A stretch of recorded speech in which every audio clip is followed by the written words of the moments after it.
Oh la qu'est-ce donc je souhaitais faire une vidéo d'avant Ligue 1 tout simplement. Donc je souhaitais un petit peu revenir sur les différents clubs de la Ligue 1. Je souhaitais revenir sur les clubs européens, plus l'Olympique de Marseille et l'AS Monaco.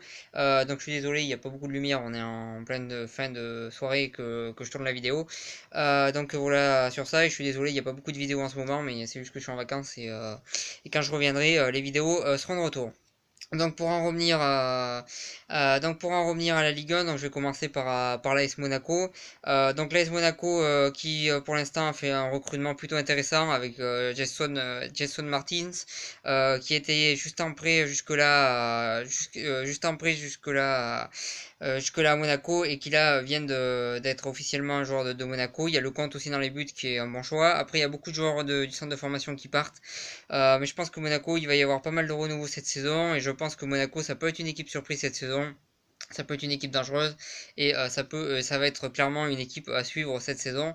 Je pense que ça peut être une équipe surprise cette saison vu qu'on les attend pas, vu qu'on les attend pas trop par rapport à la saison dernière qu'ils ont fait. Donc voilà sur ça. Ensuite, pour revenir sur l'Olympique de Marseille, donc on a un recrutement concrètement, c'est pas trop mal, mais on peut espérer bien mieux, surtout quand on entend l'entraîneur dire qui mise les trois premières places. Je pense qu'on peut espérer bien mieux que ça.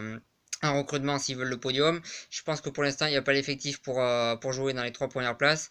Après, l'avantage de l'OM, c'est que cette saison, ils joueront pas de compétition européenne. Donc forcément, ils vont pouvoir faire tourner et ils vont surtout pouvoir jouer au mois de match. Donc forcément, c'est un avantage de ne pas jouer les coupes d'Europe pour pouvoir jouer dans les trois premiers vu que l'effectif est assez restreint. Mais quand même, je trouve qu'il y a une équipe qui, selon moi, est pas taillée pour être dans le top 3. Après, je peux me tromper, c'est tout ce que je leur souhaite, mais en tout cas, j'y crois pas trop. Il y avait un recrutement, on avait dit, les dirigeants avaient dit qu'ils allaient essayer de recruter des joueurs assez jeunes, et finalement, on a des joueurs qui ont une trentaine, qui sont loin d'être en fin de carrière, mais qui sont quand même des joueurs d'expérience. Donc voilà, tout n'est pas très clair à l'OM. Villas-Boas, je pense que c'est plutôt un bon choix, mais faut voir aussi les joueurs qu'on lui donne. Et pour l'instant, je suis pas très optimiste pour cette saison de l'OM, même si j'espère me tromper. Ensuite, parler rapidement de Strasbourg. Donc Strasbourg qui vient de passer son premier tour de qualification en Europa League. Ça a été très difficile au retour en Israël, mais ils se sont qualifiés. Voilà sur ça, ça a été difficile, mais ils se sont qualifiés dans la douleur.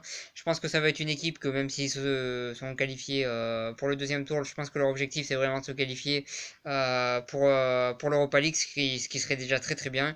Voilà sur ça et pour le championnat, je pense qu'ils finiront dans le milieu de tableau, mais il y a un bon effectif et il y a une équipe plutôt intéressante quand on pense qu'il y a quelques années cette équipe-là était en quatrième division française en National 2 et aujourd'hui ils sont en Ligue 1 voilà il y a une progression très intéressante et ça travaille très bien du côté de Strasbourg. Ensuite pour en revenir à Rennes Rennes qui a joué le trophée des champions qui s'est plutôt bien battu, qui malheureusement pour eux a perdu, mais qui a un petit peu montré les mêmes valeurs que l'année dernière, c'est-à-dire qu'ils se sont vraiment battus sur ce match-là.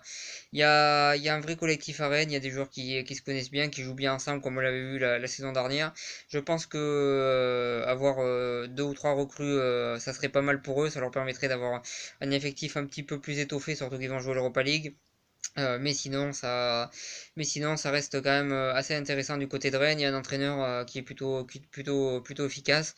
Voilà, il y a des choses intéressantes du côté de Rennes et voilà sur ça. Je pense que Rennes aussi, ça peut être une équipe qu'il va falloir faire attention cette saison en Ligue 1. Ensuite, l'AS Saint-Étienne.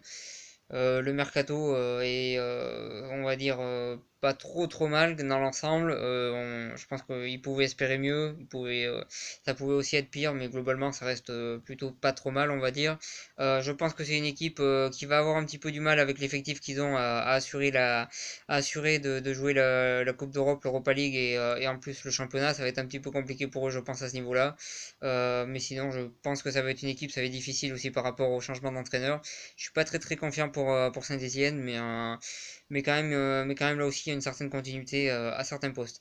Ensuite, pour en revenir aux trois équipes qui ont joué la Ligue des Champions, donc il y a Lille. Ils perdent leur meilleur joueur, ils perdent Nicolas Pepe. C'est une grosse perte forcément, mais ça recrute plutôt intelligemment du côté de Lille. Donc voilà, il y a des choses intéressantes qui se passent du côté de Lille. Ça recrute intelligemment, ils vendent plutôt intelligemment aussi. Donc attention à Lille cette saison. Je pense qu'ils peuvent être dangereux en Ligue 1, même s'ils vont perdre beaucoup de joueurs. Et globalement, ça recrute assez intelligemment. Et comme je le dis, leur manière de vendre est plutôt intelligente aussi. Donc voilà, il se passe des bonnes choses à Lille dans l'ensemble. Ensuite, Lyon, ils ont bien recruté. Alors, leur nouvel entraîneur, je le connais pas, donc je sais pas si c'est un bon entraîneur ou pas, mais clairement, Lyon a un très bon effectif. L'un des meilleurs de Ligue 1 à l'heure actuelle, je dirais même le meilleur derrière le PSG. Voilà sur ça, un bon effectif. Ils ont fait un plutôt bon recrutement. Ils ont pris Julinho pour pouvoir recruter, lui qui est un ancien du club, je trouve que c'est une très très bonne solution. Voilà, ça travaille assez bien côté lyonnais.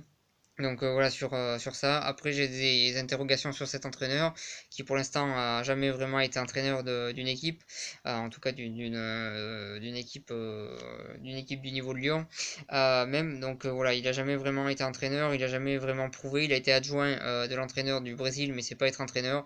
Moi honnêtement, j'attends de voir ce qu'il va donner parce que j'ai des interrogations dessus vu que je le connais pas tout simplement. Voilà. Ensuite le PSG. Bah, la Ligue 1, je pense qu'ils vont la gagner assez facilement comme d'habitude. Voilà sur ça. Et puis en Coupe d'Europe, bah, le recrutement a été plutôt intéressant. Ils n'ont pas recruté de grosses stars, mais ils ont recruté des joueurs à des postes clés. Voilà sur ça. Voilà, je trouve que le recrutement pour une fois a été bon, même s'il n'y a pas même s'il n'y a pas eu de grosses stars. Et en Ligue des Champions, je ne sais pas qu'est-ce qu'ils pourront faire, ça dépendra de beaucoup de choses, donc je ne vais pas en parler tout de suite. Mais voilà, je trouve que pour une fois, le recrutement du PSG est assez cohérent. Voilà sur ça, voilà sur cette vidéo. Je vous remercie de m'avoir suivi. Je suis désolé, je suis obligé de filmer au portable, mais je vous souhaite, pardon, une bonne continuation.